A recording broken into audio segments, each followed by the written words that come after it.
This is the newsroom for today, Tuesday, November 17, 2020. We're broadcasting to you on E1, Scar TV, NTN, and Tarsi TV in Bartica. In the headlines, it is Tourism Awareness Month, but no tourist traffic forces craft producers into survival mode.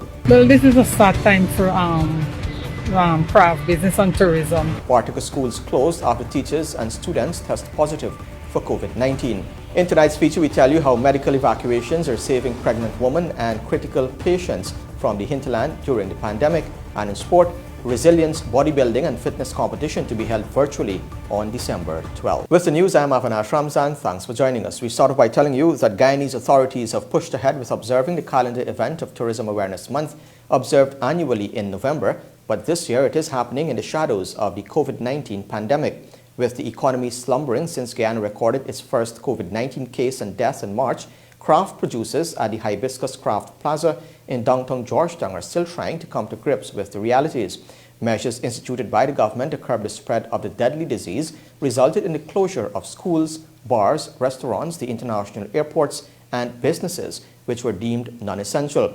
It was only in September that the government started to reopen the economy in phases, while the airports reopened its doors on October 12 to commercial flights. But this has done little to ease the burdens of the craft producers. Kurt Campbell joins us now with the details. Tourism Awareness Month is celebrated in November. November is not a good time for us. It was bad then, but it's worse now.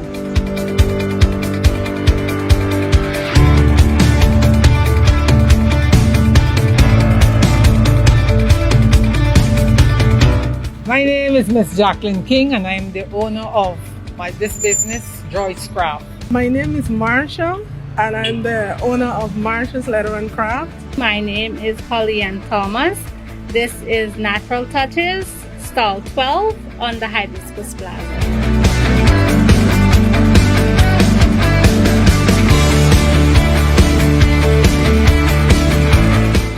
We here is not being, we say, convinced that we've been overwhelmed with tourist activities, much less tourist persons coming by. Well, this is a sad time for craft business and tourism. It's a very sad time, even though the airport is open. We're not getting sales here. Some days nothing, most days nothing at all, and then some days you don't even sell the amount of money to throw gas in your vehicle. No foot traffic from tourists? Not really. Explain the situation to me. Well, I would say the situation is difficult because we have to pay our bills, the security, the rent, the employees, all of that. We don't have the income to deal with it.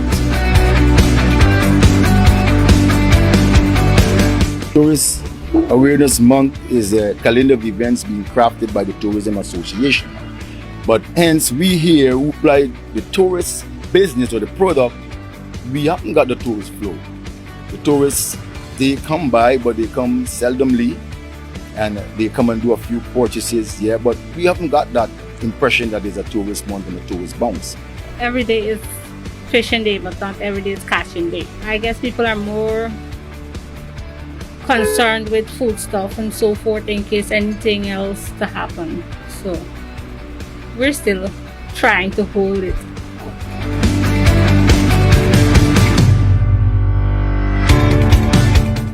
I closed at the end of February because it was election time, and then when we have election and there's a lot of uncertainty. So since then I got back here, I think it was last month. About the 6th of March thereabout, it was all head down for us. I closed down the 10th of March. I severed ties from here for 3 months home.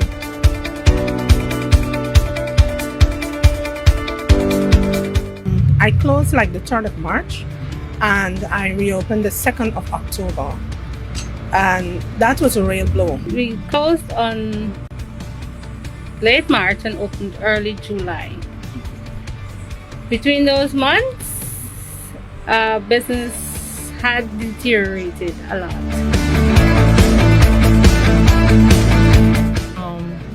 We had to go into survival mode.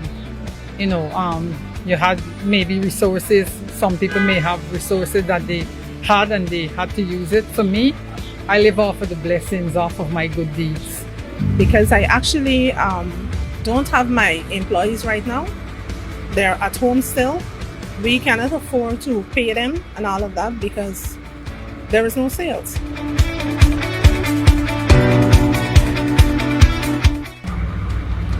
Well, I'm still thinking about the way forward, the plan. I continue to do what I used to do.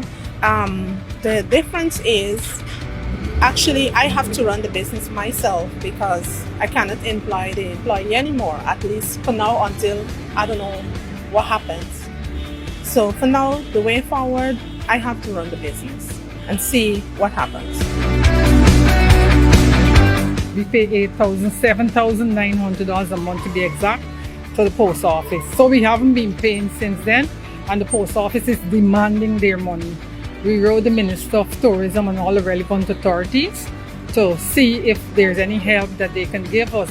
So we are hoping that the Minister of Tourism or persons in the relevant authorities could pay the money for us, or even give us half or 50%, something. We here who's a premier spot. This is one of the first and the premier location of this type of work. And we're not seeing it be marketing, for example. Well, basically we need financial relief.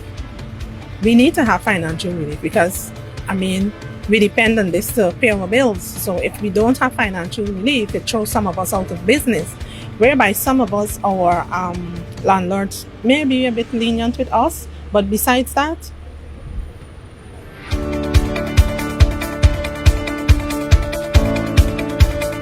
ExxonMobil, along with its other co-venturers, Hess Corporation, Ratio Petroleum and Catalea Energy, held high hopes that the Tanager 1 exploration well on the Kaichor block would follow in the footsteps of all the discoveries on the Stabroek block. But after local and foreign investors spent approximately $100 million, the thickness of the reservoir and the heavy nature of the oil has proven to be a big disappointment.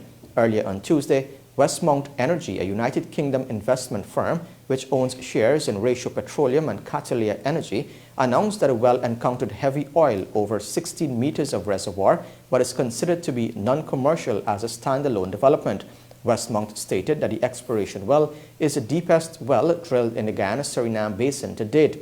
Ratio Petroleum also noted in its press release that a well, which was spotted in August 11, 2020, using the Stena Current drill ship and reached a total depth of 7,633 meters, cost a whopping $100 million. The outcome of the Tanager 1 discovery has already dealt a blow to one of the partners of the block, Ratio Petroleum. Its share price tumbled by 56% in wake of the news on Tuesday, demonstrating the enormous financial risk involved in drilling for oil in the Guyana Basin, there being no guarantee of a find. Now, parents of school-aged children from villages in the south central Rupununi in Region 9 are not only worried about the novel coronavirus, but are also deeply concerned about rotten school buildings and sanitary blocks once their children return to school.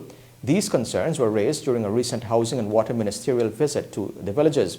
Other concerns raised by the residents include poor water supply to schools, health centers and homes, despite a number of water wells which were drilled in the region. Isnella Patwa tells us more. The residents of villages in the south central Rupununi in Region 9 had the opportunity to interact directly with the Minister of Housing and Water, Colin Crowell, and the Regional Democratic Council at the weekend. In Shulinab, the village's Tushau, Nicholas Fredericks, stated that a proper monitoring system is needed when projects are being implemented in the village. The Tushau made the comment after he explained that a third well is being drilled in the village after the first two failed. So we don't have a reoccurrence of what took place at that second well. I won't want to go into details, but for us in the village here, it's a failure, and it's, I guess, a waste of taxpayers' money. Hence, now we have to drill another well, which should not have been taking place right now. The meeting was held in Shulinab village, but residents traveled for miles from neighboring villages to voice the challenges and concerns they face. A major concern for villages such as Shiriri, Marau and Sararinau is dilapidated school buildings, teachers' quarters and health centers. Residents said if it wasn't for the COVID-19 pandemic and the closure of the schools, these facilities would have fallen to pieces. They are now calling for immediate intervention. Shiriri Primary School and the head teachers' quarters is in dire need of water. The water system is there, but the pipelines are all being deteriorated. Pipelines. There are lots and lots of leakages. Right now, it needs a brand new school. That is what he's saying. Because it's high time, very high time. Long already that building was built. And even to the walls and the flooring, all now showing, signs of age. I'm a councillor from Merrill. I am here to request a renovation for our health post, which our health worker has been complaining all the time. And he also is in need of sanitary block, which he has been requesting too. So that is my concern for my community.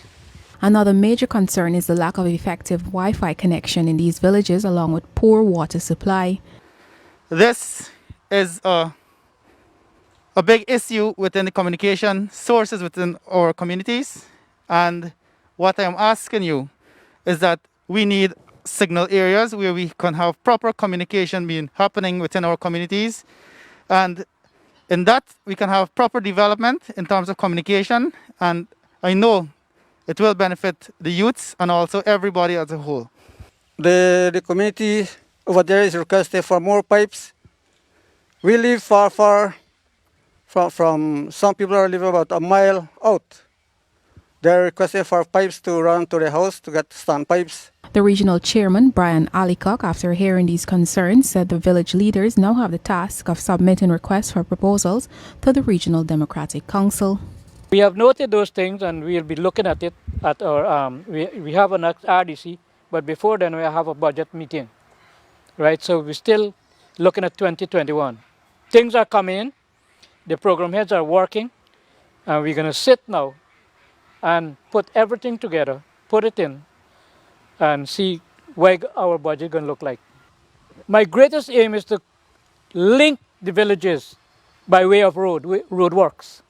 Meanwhile, the residents were further encouraged to raise their concerns with their village councils, who will represent them at the regional level. Reporting for the newsroom, I am Isanella Patwo. We tell you now that 27-year-old Davon Chacon was on Tuesday released on time served in prison after he confessed to killing 43-year-old Abdul Amir Sobrati, who was shot dead at Herstelling East Bank, Demerara, during a robbery in 2016. Chacon of Port Kaituma Northwest District in Region 1 was initially charged with the capital offense of murder but opted to plead to the lesser count of manslaughter when he appeared before Justice Navindra Singh at the Demerara High Court. Chacon admitted that in October 2016 at Herstelling, he unlawfully killed Sobrati. He is the brother-in-law of tenants who were renting the lower flat of a two-story house where the robbery occurred. On the day in question, 5 armed men stormed the house where 3 overseas-based Guyanese were staying. Sobrati reportedly resisted the bandits and was shot to the neck. The bullet ricocheted to his spine and punctured his lung in the process. The gunman, hiding in a bathroom in the backyard, escaped on foot with the visitors' passports, money, jewelry, and other personal items. Sobrati of Backstreet Peters Hall succumbed to the injuries sustained in the attack while undergoing surgery at the Georgetown Public Hospital. When the newsroom returns, Bartica schools closed after teachers and students positive for COVID-19, and Guyana records its 140th death from the disease. Stay tuned. This is the newsroom. The 3 Miles Secondary School and the Bartica Secondary School in Region 7 have been ordered closed after teachers and students tested positive for COVID-19. The schools will remain closed until the entire school population is tested. The closure also puts a halt on learning for the 300 students. Regional Vice Chairman Kamal Persaud, during a telephone interview with the newsroom, explained that it is now mandatory for all students to be retested once the schools are reopened. Isnal Patwa reports. Minister of Education Priya Manikchand on Tuesday revealed that 5 teachers, 2 auxiliary staff and 6 students have tested positive for COVID-19 in Bartica Region 7. The teachers and students are from the 3 Miles and Bartica secondary schools. The minister assured that all positive cases are in isolation. Meanwhile, Regional Vice Chairman Kamal Persaud told the newsroom via telephone Tuesday that 275 students returned to the 3 Mile Secondary, while 155 returned to the Bartica Secondary last week. I know they're testing ongoing with a number of, like 60% of 3 Miles already tested, and 40% of Bartica Secondary School. I know until that is done, I don't think they will actually have classes functioning. I also am aware that the minister has sent her request for mandatory testing before returning to school, which means every student that has to attend the classes will have to test. And if for the ones that are in the dorms, and if they refuse to test, they would have to be quarantined for 14 days. Teaching at the schools has been halted until the situation is brought under control. Meanwhile, Persaud explained that complacent residents in the region are contributing to the rise in cases. Over the last few days, Region 7 recorded 48 new COVID-19 cases, of which the majority are teenagers. A number of test results is still pending. But if the numbers don't go down, definitely more stern enforcement, because I think enforcement has been challenging. The relaxing attitude by residents, socializing and not wearing their masks, gathering, and so those are some of the issues that we looked at, and I know that has been one of the reasons that the numbers are climbing. The region's medical team and law enforcement will be working together in an effort to curb the spread and will begin campaigning again for residents to wear face masks and adhere to the COVID-19 rules. Reporting for the newsroom, I am Esanela Patwo. And a 42-year-old all-boys-town Georgetown man has been recorded as Guyana's latest COVID-19 fatality, taking the death toll to 140. Newsroom understands that Rickson Monroe died in the COVID-19 intensive care unit of the Georgetown Public Hospital Corporation on Monday. Monroe, who was admitted to the GPHC on November 6, had several severe underlying medical conditions. Monroe is the 14th person to die from the disease for the month thus far. Guyana continues to record a steady increase in COVID-19 cases, with the overall total cases almost at 5,000. And as the global COVID-19 pandemic continues to devastate the world, one of the major side effects is depression and other mental health illnesses.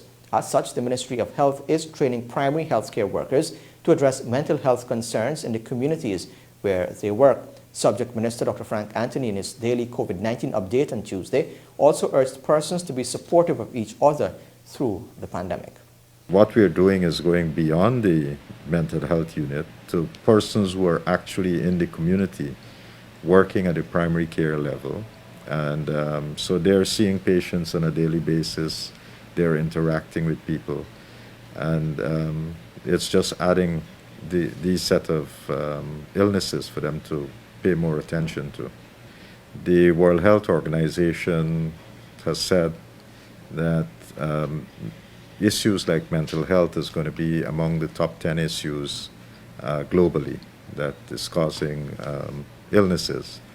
And therefore, we have to start training people, start training our staff to better make the diagnosis and do the treatment. But at the same time, we have to get more public education to make the public more aware of these illnesses and what they can do to prevent them, what they can do to recognize them, how they can treat persons if they identify persons with mental illnesses, how to work with those persons to help them get the care that they need and be supportive. Because in all of this, we have to create that supportive environment to help people to heal. And that's the kind of society that we should work towards. And the government will be bridging the housing gap between the coastland and the hinterland with some 800 house lots for residents in Lethem Region 9 in early 2021. The announcement was made during a recent visit to the region by Minister of Housing and Water, Colin Crowell. According to the regional chairman, Brian Alicock, residents are anxious to own a house as a number of them are currently renting in the township. Isnel Patwalk reports. The Ministry of Housing and Water has acquired over 200 acres of land in Porkbridge, Letem, Region 9 from the Guyana Lands and Survey Commission. These lands are currently undergoing a topographic survey for a new housing development where hundreds of residents are set to benefit from house lots.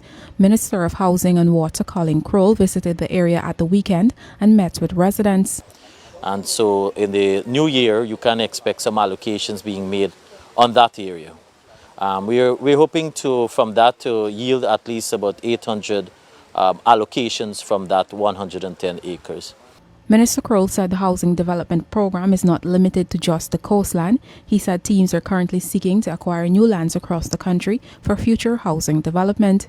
It was explained that infrastructural works have already commenced for the development of road networks, lighting, bridges and culverts in the Porkbridge area. So it therefore means for Region 9 and the Letem community, there are exciting times ahead because now that we've gotten these lands is now to make the resources available. So I'm happy about this development because the housing program, the Ministry of Housing, our reach through the Central Housing and Planning Authority is not just about within the coastline, it's for the entire country.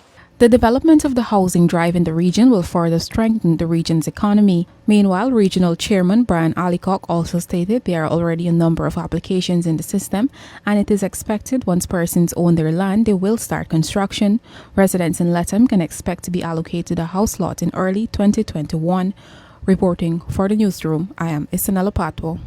Following numerous complaints about flooding in Herstelling East Bank Demerara, a team led by the Minister of Public Works, Juan Ezell, discovered that one of the two cokers is badly damaged. During a visit to the community on Monday, they found the issue is worsened by Venezuelans, Brazilians and a few Guyanese who are squatting on the sea dam, which also led to erosion. As such, an interagency approach will be utilized to relocate the squatters to begin works.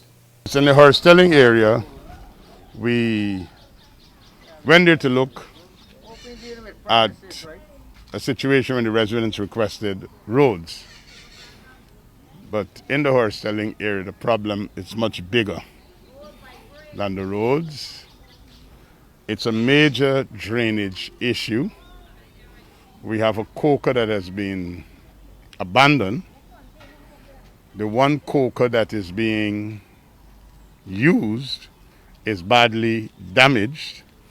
As we were able to see, the tide is high, and even though the coker is closed, water is still coming in. And then I think the most serious of all the problems is the dwelling on the actual sea dam or the river dam, and some of the people are actually living in the river, so to speak. We understand that some of these are migrant Venezuelans and possibly some Brazilians and have some Guyanese among them. So I have asked that the Sea and River Defense Board, whose chairman is Brigadier Gary Beaton, we will have to work out an interagency approach of first of all trying to relocate them with the help and support of the Ministry of Housing, because there is no way that a machine can genuinely pass there now to effect the kind of works that needs to be done to stop the flooding that the residents complain about.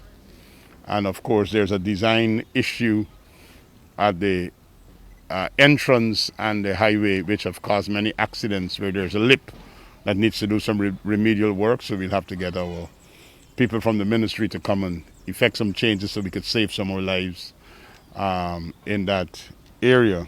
Still ahead on the Newsroom, we tell you how medical evacuations are saving pregnant women and critical patients from the hinterland during the pandemic, and we feature a young lawyer who has a passion for volunteerism. Stay tuned. This is the Newsroom. The way in which healthcare is delivered has changed since Guyana confirmed its first case of the novel coronavirus disease on March 11, 2020. 8 months later, the frontline workers are doing their best to save a life. These include those involved in the medical evacuation service offered to the hinterland regions of Guyana. Pilots and nurses don their hazmat suits and overcome their fear of becoming infected to transport pregnant mothers and critical patients from regions 1, 7, 8, and 9 almost on a daily basis. Bibi Katoon has the story.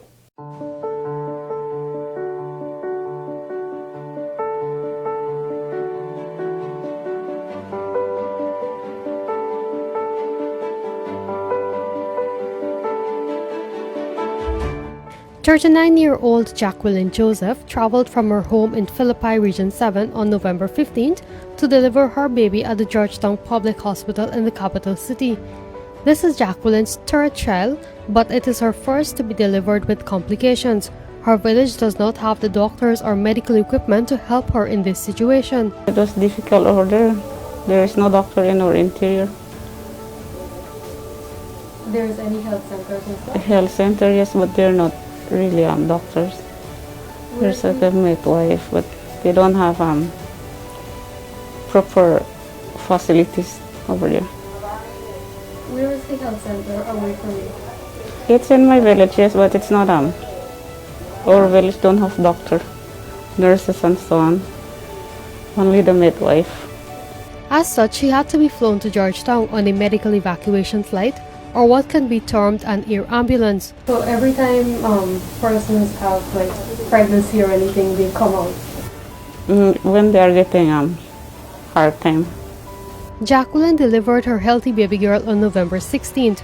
For her and other patients like herself, the medical evacuation flights are the only hope for persons with critical injuries or illnesses in Guyana's hinterland regions. Going back into the regions, doing medical evacuation has felt so important for me because I know of the essential services and why it is so critical for our hinterland areas, because the hinterland areas are mostly blessed with the community health workers. Sometimes the community health worker is just there all alone, or a medics, or even just a midwife all alone running the health post. And so medical evacuation means a lot to our people because it's important for people to get treatment in a timely manner. Nurse Bertha Barjawan is employed by Roraima Airways to escort patients to and from these areas. Being a former resident of Ishalton in Region 9, she knows too well the importance of her job. With the onset of the COVID-19 pandemic, Nurse Barjawan, who has been doing this job for a decade, said her job has changed in many ways. She has had to include more sanitization to protect herself and patients, and wear her personal protective equipment on all of her journeys, something which has not only caused discomfort to her, but often scare her patients. With all the personal protective equipment being worn now, though during COVID times, it drives a further fear for our patients coming out of the hinterland areas because, okay, you know that this is a nurse that is coming out, but then you're not even getting to see whether she's smiling, because I believe nonverbal communication is very important as well for our patients. The hazmat suit, I can tell you, it's pretty hot, but it's very effective in times of this pandemic. The nurse, who is also a trained midwife, related that after Guyana confirmed its first COVID-19 case in March, and following the report of infiltrating cases from Brazil into the hinterland regions, she was fearful of continuing her job.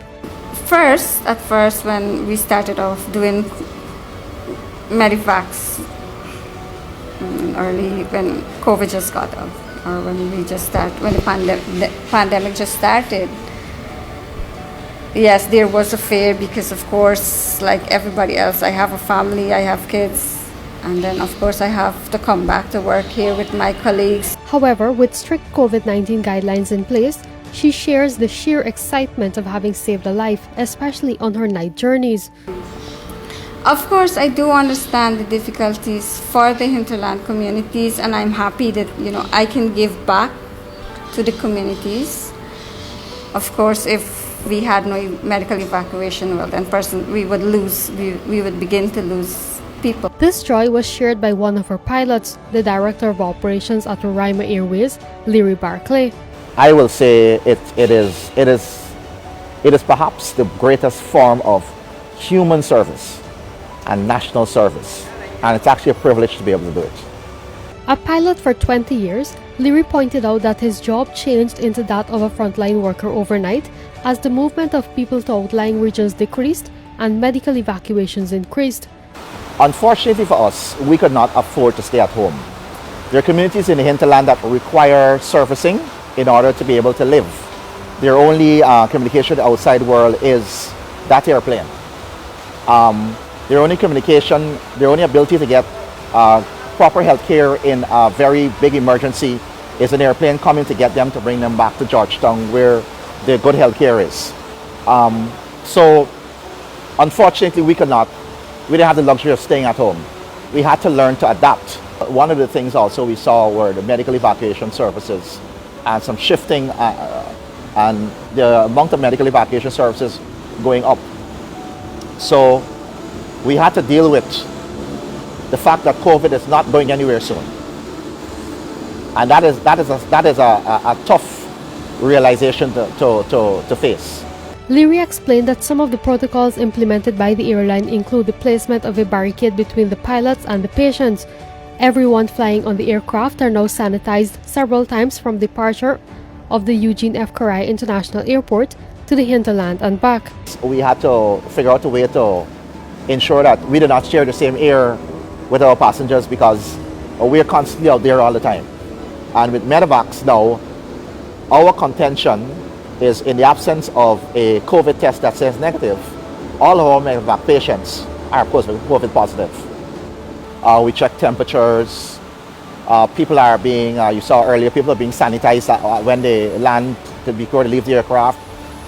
Whenever they attempt to embark the aircraft, wherever they're going from, they're also sanitized. These protocols are also implemented for passengers and cargo traveling to regions 1, 7, 8, and 9. To date, Guyana has confirmed over 4,800 cases of COVID-19. As of November 16th, 808 cases were confirmed in Region 1, 415 in Region 7, 158 in Region 8, and 376 in Region 7. Guyana has recorded 140 COVID-19 related deaths up to November 17th. Bibi Katoon reporting for the Newsroom. A volunteer by heart, 25-year-old Jamil Nikita Joseph tells her story of overcoming the hurdle of failure and how she persevered in accomplishing the short-term goals that led her to this defining moment in her life. She was admitted to the local bar on Friday last and credits her success to the upbringing she received in the ancient county of Berbice as a child. Joseph says she is open to the possibilities ahead of her, but she intends to share her legal knowledge to the best of her abilities while continuing along the path of self-development. Let's take a look. Well, I experienced something that most people would probably experience later in their life, and that would be failure. And I think that failure teaches you so many things that success cannot teach you. I had a setback, of course, so I ended up going to UWooden in 2018. People were like, oh, law is a 3-year program, but you spent 4 years. But I think that 4th year was my year to actually go through a process of refinement and to build character and all of the things that I needed to help me get through my life at UWooden.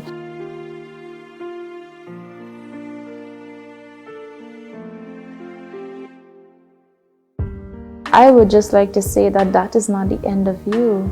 And you should always stop and take in the lessons from failure.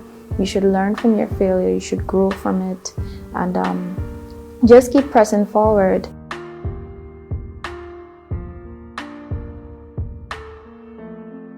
On Friday the 13th, everybody's afraid of Friday the 13th, but luckily for that day it was very good. I was admitted to the bar before the Honorable Justice Brassington Reynolds.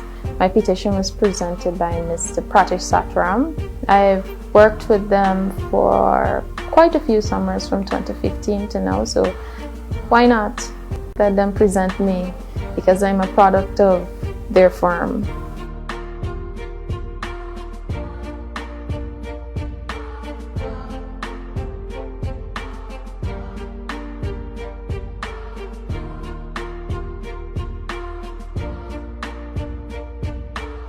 In 2012, I wrote CXC. I had really no big plans for myself. You know, everyone was like, oh, I want to be a doctor, I want to be a nurse, I want to be this. That wasn't me. It wasn't a dream, but I said, look, I will take a shot at law. I'm the first. Most of the persons from my family, teachers, police officers, officers in GDF, and I'm like, okay, I'm going to be different. So I started out at St. Rose's. I did pre-law, and from St. Rose's I went to the University of Guyana in 2014, and I commenced my legal journey, and now I'm here.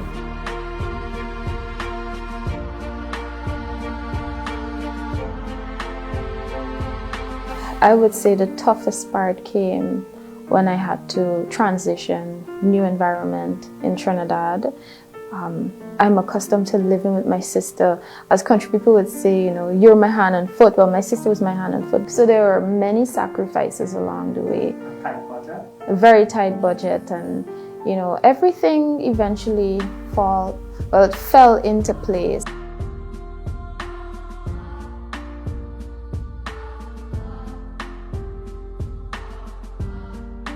Growing up, my grandmother would give us simple tasks, and you had some responsibility, and from an early age you knew what it was like to do this and to be rewarded, even if it wasn't monetary rewards. And I think the discipline, my grandmother is very rooted in the church. We're Anglicans. So you had the church life, you also had your home life, you had your responsibilities at home, simple chores. And I think that experience actually shaped me.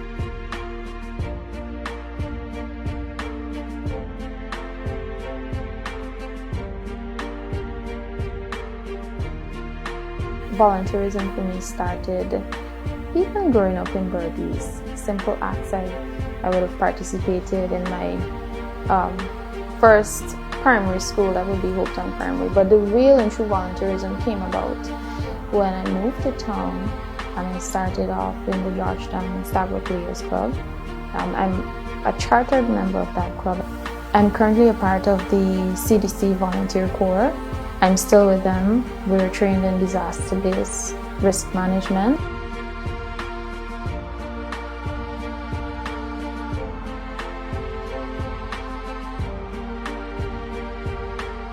Right now, at this moment, I'm not working as yet, but I'm open to, you know, getting a feel of everything in terms of a little bit of criminal practice, a little bit of civil practice. Yes, if an opportunity arises in the private sector to work, I will take it, or the government, I will take it. When the newsroom returns, the financial, weather and bridge reports along with sport. Stay tuned.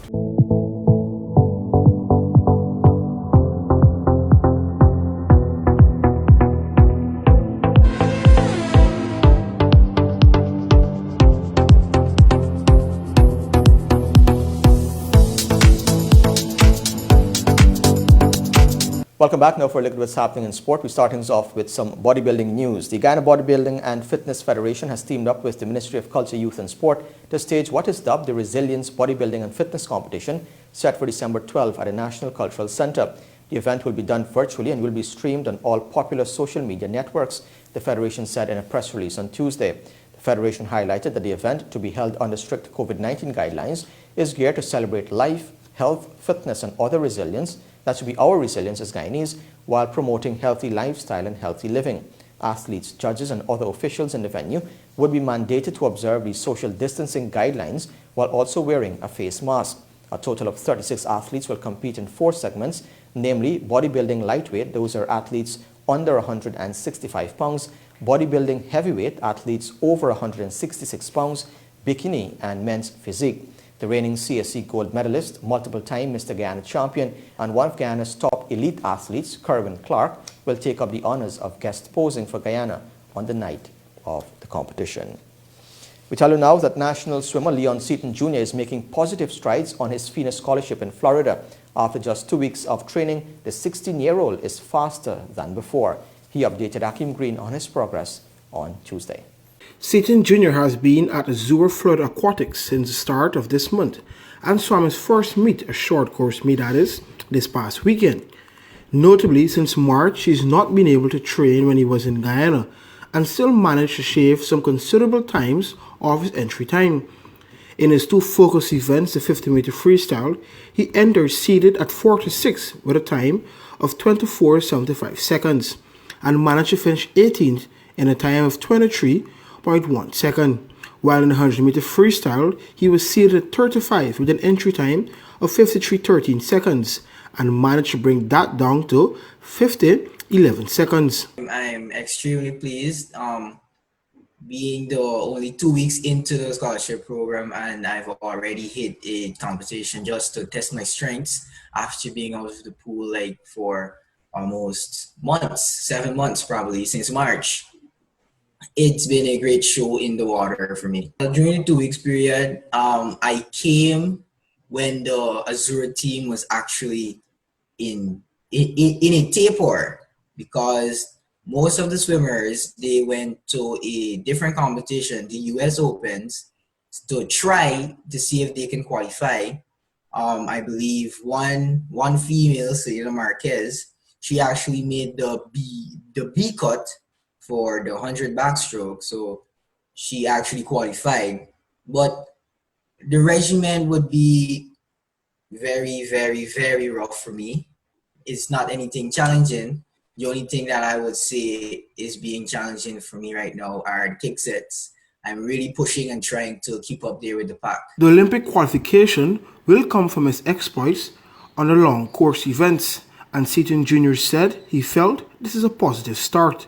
Being that this competition that I swam over the weekend would have been in short course yards, and that would have been my very first time that I would have been competing in a short course yards swimming pool, I would say that I'm right there on shaving some time from my long course times with the training that I'm about to go through.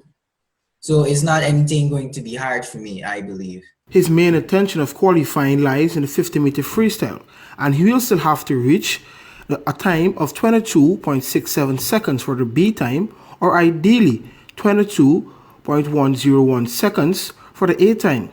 This scholarship will last for 5 months, and with the start he has gotten, he's enthused he'll be able to make the qualification time. I don't have any doubts about that after the 5 months. I can assure everyone that the training regimen is very, very tough out here. I'm not going to lie about it. It's totally, I shouldn't say different, but I'm getting adapted to the work. I'm adapting to the work, and over the next 5 months, I should be able to qualify. Seaton Jr. hopes he can qualify to the FINA-sanctioned Carifta Swimming Championships, scheduled for April 3rd to the 6th, 2021 in Barbados. If unsuccessful, there are meets in the USA he plans to pursue to make the qualification. For the Newsroom, Akim Green. And the Guyana Cycling Federation is gearing up to resume the cycling season this weekend with the first of 3 individual time trial events. The Federation was granted permission by the relevant authorities to host the races to be held in Georgetown on Sunday, Berbice on November 29 and Linden on December 6. Racing Secretary of the Federation, Malcolm Sunaram, said the aim is to have all and sundry adhere to the strict COVID-19 guidelines in order to have a safe and successful event.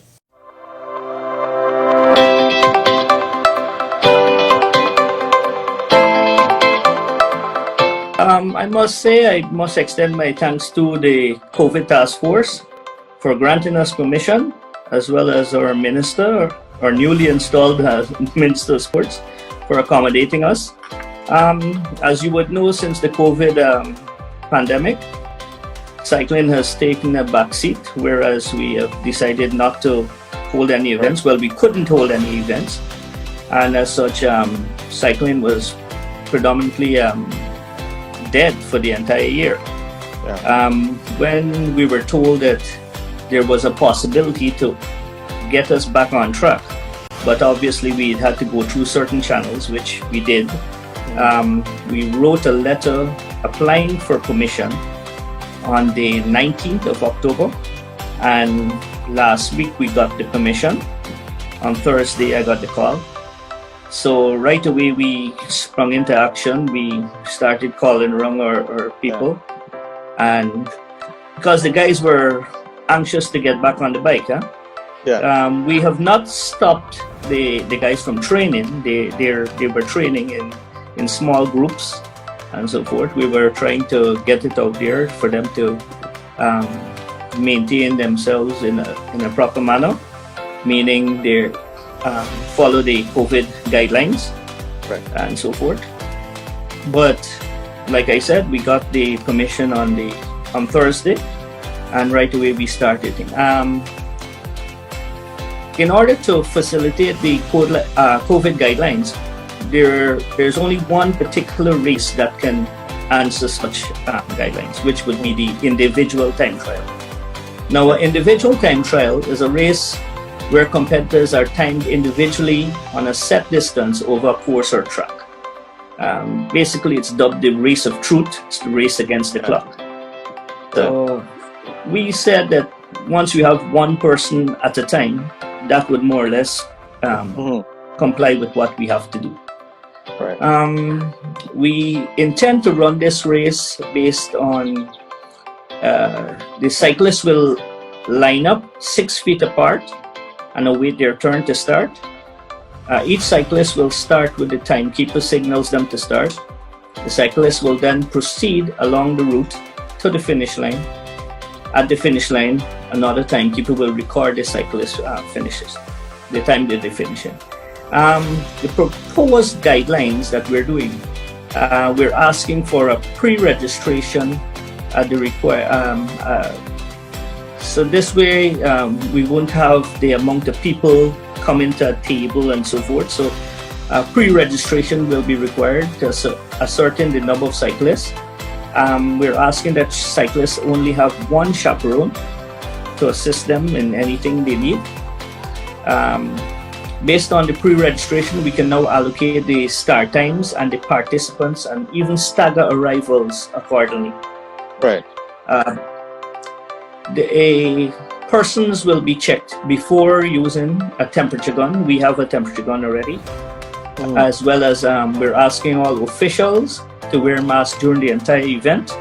We're asking the cyclists to wear the mask before the event, and as soon as they complete, they will put on back their mask. And their chaperones will have masks throughout the event as well. When the cyclist starts, then the other cyclist, they will have a period of 2 minutes before he starts his turn. So that's the staggered time to prevent them from coming into one another.